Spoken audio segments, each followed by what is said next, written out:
everyone, welcome to another brand new episode of the Outlier Podcast. And I've got a very close friend of mine joining me. I've got Ali joining me from Nashville. Hi Ali, firstly, thank you for taking your time out to do this podcast and welcome to the show. I'm super excited about this. Pleasure. Who Ali is, similar background, similar story. Even he came to this country years back, loved the country, thank you to what the land has to offer. And then he came into banking almost 2 decades, or if I'm not wrong. You've been in banking for 2 decades, started with BFA, and then moving on to First Horizon, and now leading retail for First Bank. That's right. So Ali is Yeah. head of retail for First Bank, Yeah. a pretty decent sized community bank, which is almost being a regional bank in the next few years, right? Yeah. So Ali, I hope I could do justice to your introduction, sir. If you want to add something, please feel free. Oh no, you did a great job. You did a great job. Yeah. I am a great example of somebody who's living the American dream. I am super grateful, thankful. I build a life and a career on the back of the banking world, and man, Sure. it's been an awesome journey. So yeah, I'm excited to talk a little bit more about that as well. And I'm a big branding guy, hence the reason I am rocking out my First Bank shirt.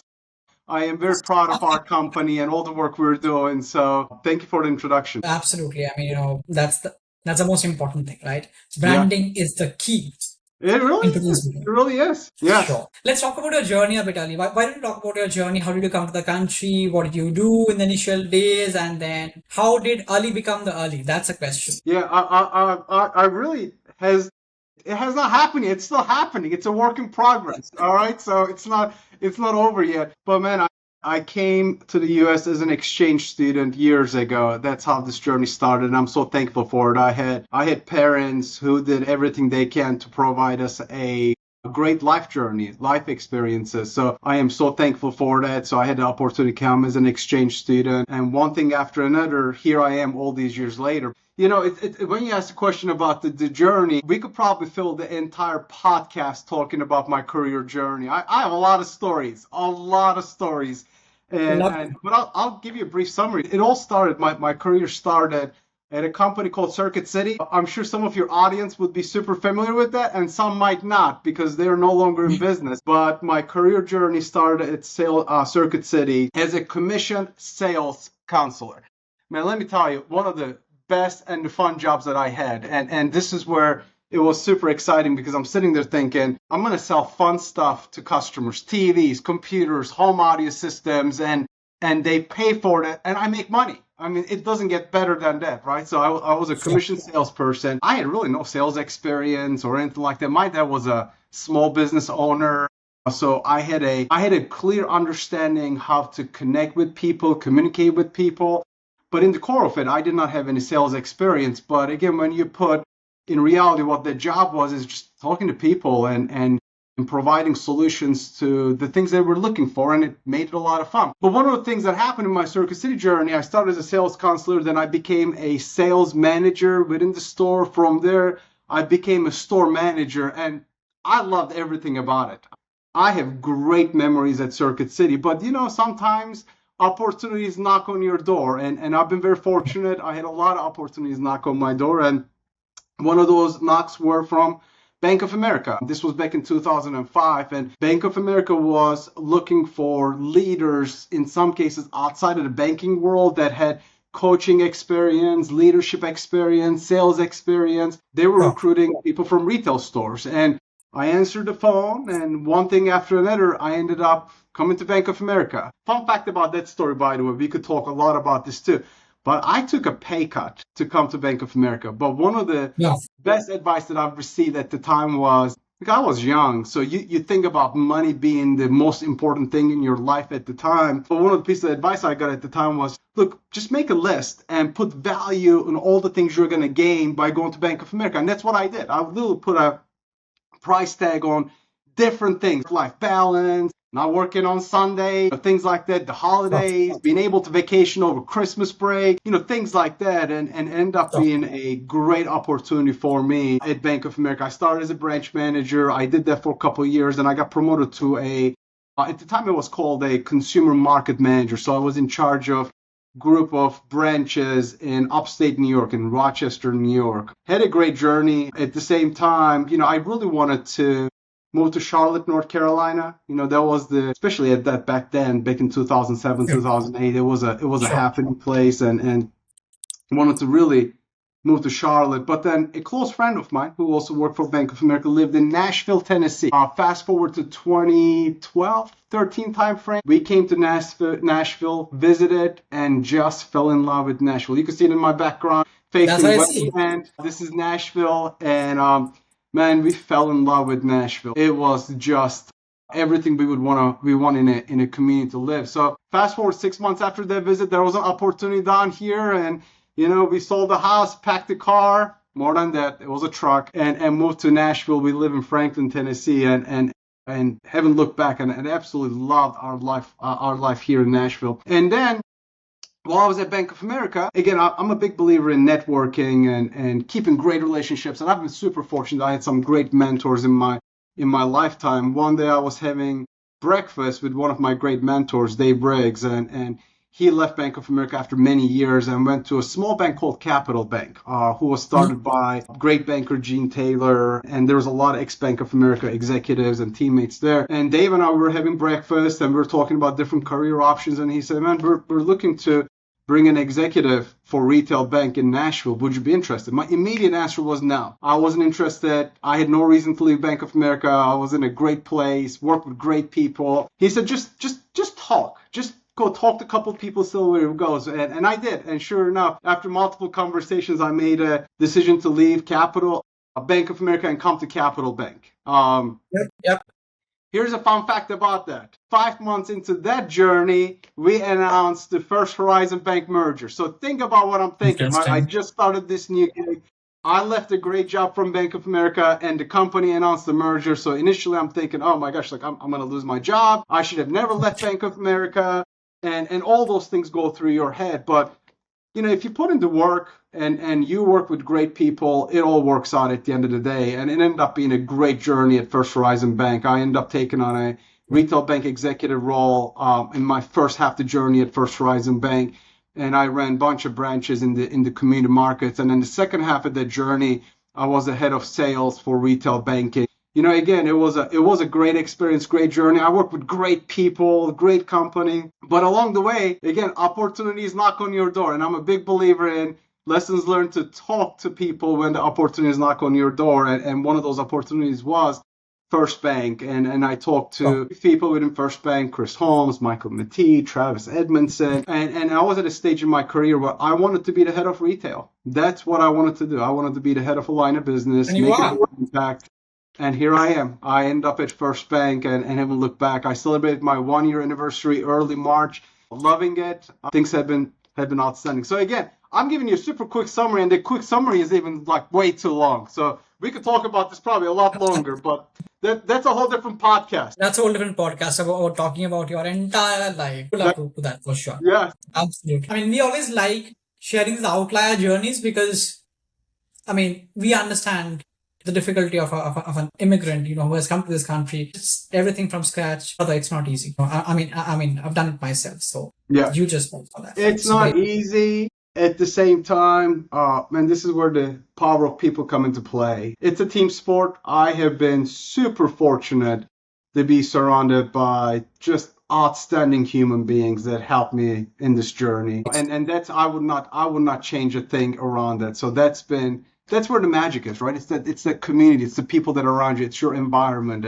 Again, it's been one hell of a journey for me. Absolutely. I would agree 100% to it. Absolutely. Now, obviously, you spent almost 2 decades in retail, right, across multiple banks.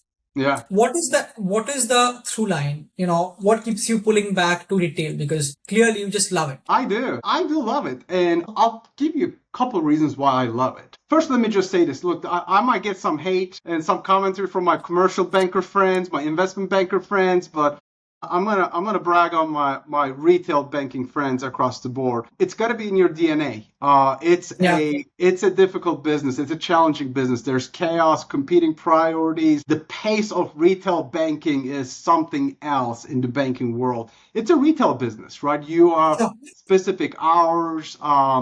It's a different world in retail banking. And to the point you Completely. made, Anurag, is I love it. I love the chaos. I love the pace of work. I love everything about it. But here's what I love about it. And this is where it's unique in the banking world that many people don't realize. When you're in retail banking, you get to interact with everybody in your Yeah. community. Everybody. You'll have a celebrity who has millions of dollars walk through your doors to take some money out of their bank account and talk to you. You'll have your neighbor come to your branch and talk to you about their financial needs. You'll have Sure. somebody who just lost their job, a couple of weeks ago, and the rent is due, and they need help with that. Yeah. Retail banking is the melting pot of our customers. We are the central location, and I Sure. love that. I love the fact that we could help so many people when it comes to their financial goals, their financial needs, and it does take a unique skill set.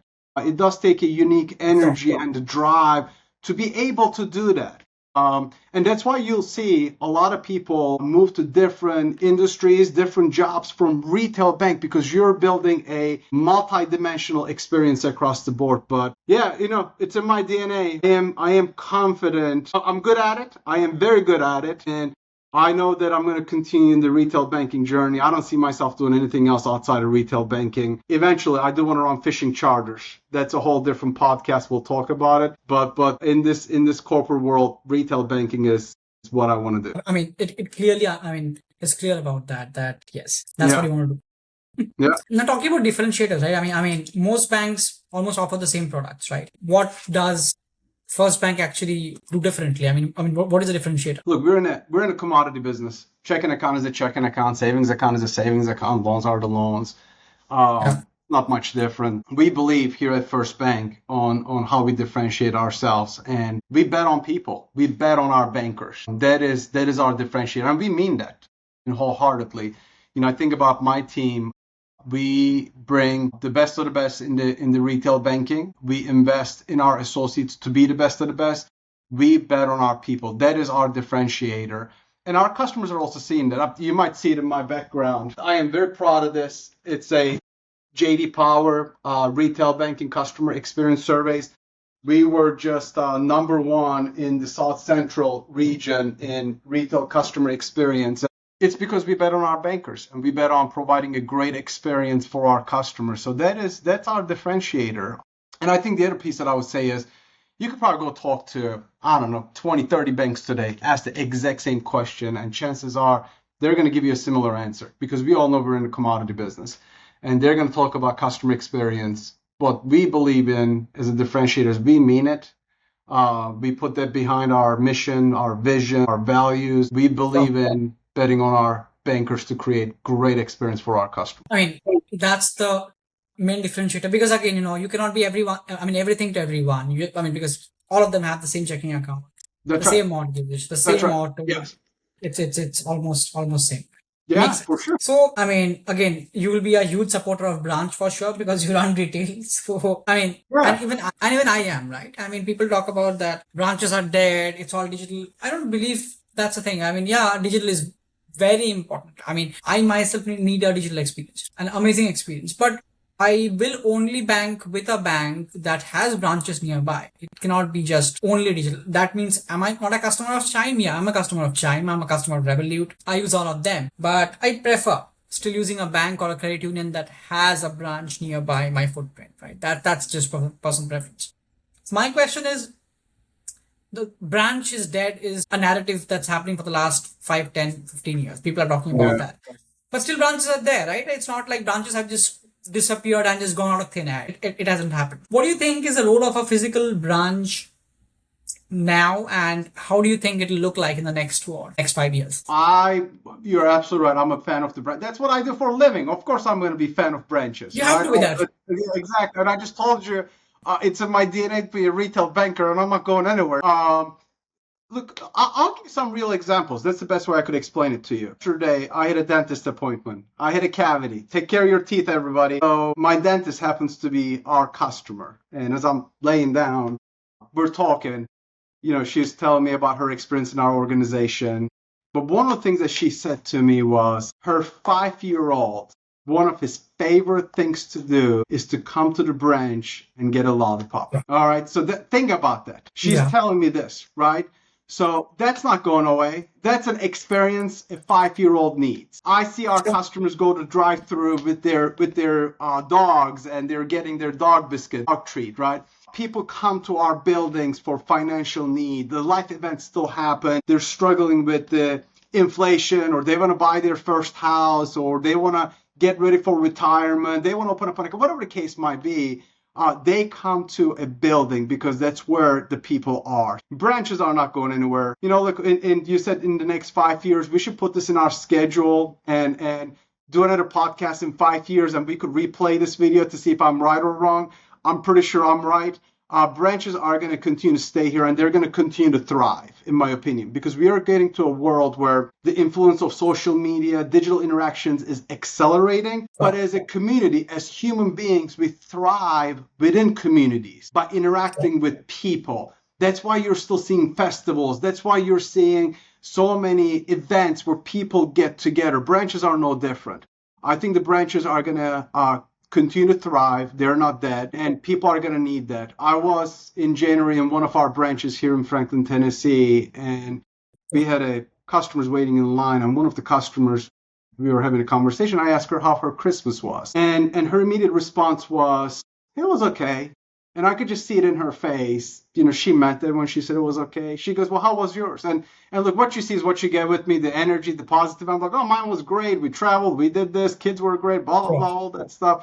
And I said, why did you say your Christmas was just okay? And she said, you don't want to know. She goes, you seem like such a positive guy. I don't want to ruin yours. And I said, well, you're not going to ruin my day. I said, I want to know. I said, what happened? She goes, my husband passed away. And she said, every time I tell this story, I get choked up a little bit because that's why I believe in branches. And she said, she had a fallout with her mom. And I looked at her and I said, would you like a hug? And she said, I would love a hug. And we hugged.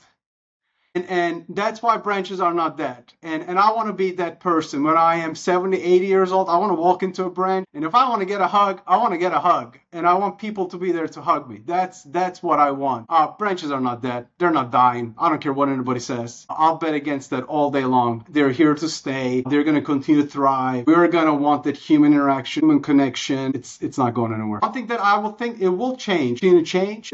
You use the word the role of the branches. I think for all the right reasons, our customers are going to expect to take care of all their needs when they come into a branch. Whether that's transaction, whether that's opening accounts, whether that's getting advice for their retirement, doing a mortgage loan application, opening up a commercial account, whatever the case might be. We're going to continue to see that evolve, and I think all that stuff is going to happen branch, but the human-to-human interaction is gonna be thriving. It's not thrive, right? Yeah, makes sense. Absolutely, I agree to it. Now the question that which I want to ask you is about AI, right? Because everyone's talking about AI, but not a lot of people are actually using AI the way how AI should be used. There's a huge fear that AI will replace everything. Not really, right? AI will augment human.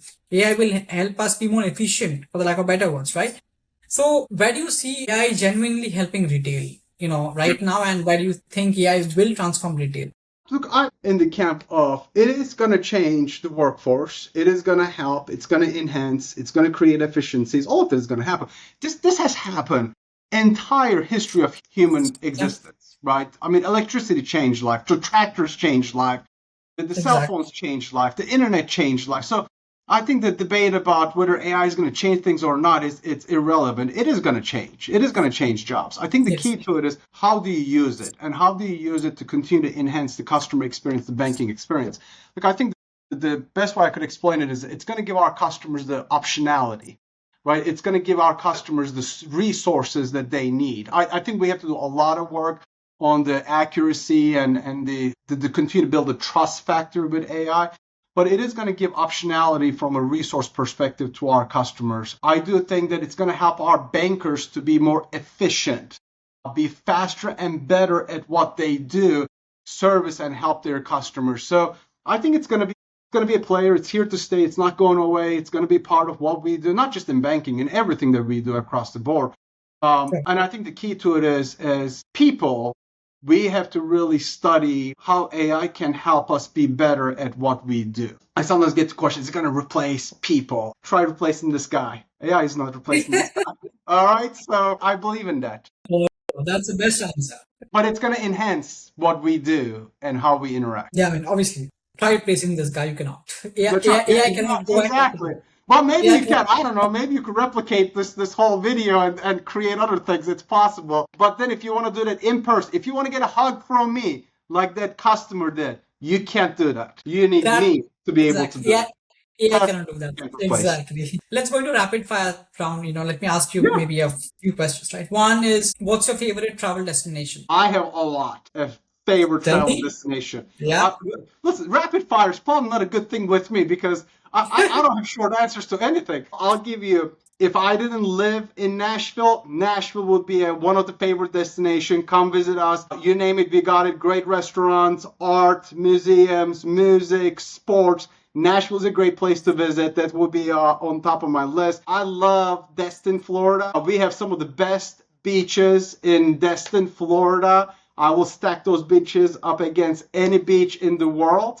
I believe it. If you don't believe me, you got to come see it yourself. I love the Mediterranean coast of Turkey. It is unbelievable. If you have never been there, take a trip there. Beautiful. Mediterranean coast of Turkey. Huge fan of Maui. Hawaii, gorgeous, unbelievable. Favorite island in the Hawaiian Islands. And then the final one I'll give you, just back in January, we did a ski trip to Zermatt, Switzerland. Man, it is what you see in social media and movies and TV. A Swiss town in the middle of Alps. Unbelievable skiing. I will put that on my list as well. So I don't have one favorite. The world is beautiful. Save your money, make more money, go travel.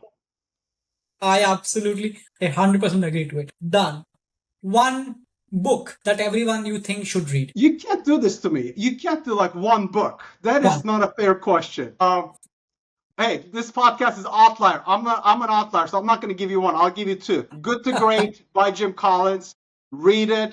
It will change how you look at your performance, what you do. Good to Great by Jim Collins. And then the second one, if you're aspiring to get to a leadership role, start with Why by Simon Sinek. Those two books, read them. Thank you for sharing those. I mean, definitely must read. Absolutely. I know that you are also starting a podcast, right? Yes. You're doing podcast yourself. So if I were to ask you about one dream guest on your podcast, what would that be? So the podcast I'm starting, it's going to be all about helping everybody in the corporate worlds to navigate through the corporate worlds. I've been very fortunate. I had a lot of mentors in my life that I talked about that helped me through this career journey. And I want to return the favor. I want to be able to do that in a larger scale. So I would tell you, keeping that in mind, dream guest, I'm going to give you two again. I know you keep asking for one. I'm going to give you two. Warren Buffett. I am a huge fan of Warren Buffett. What he has done is unbelievable. And then the other one would be Simon Sinek. I am a huge Simon Sinek fan. He doesn't know this. He has no clue who I am. But I would love to have him as a guest. But I listen to his podcasts, watch his interviews, read his books. I almost treat Simon Sinek as my mentor. And again, he has no clue who I am. But I would love to have Simon Sinek. And I am gonna if anybody knows Simon Sinek or Warren Buffett, once I start a podcast, let me know because I'm gonna chase him, and one day I am gonna have them both on my podcast. That's the most. I mean, once you get them, let me know. We'll grab a drink for sure on that. Well, yeah, exactly. One last question, right? If you were to have one word for First Bank, what would that be? Thriving. Great, Sally. This was a very good episode. I would say it was an amazing episode, and again, thank you, sir. Thank you for being such an amazing guest and sharing your life journey. We really appreciate it and we wish you all the best and I will see you soon. Awesome. Thank you for having me. Thank you for the time. Pleasure. Appreciate it.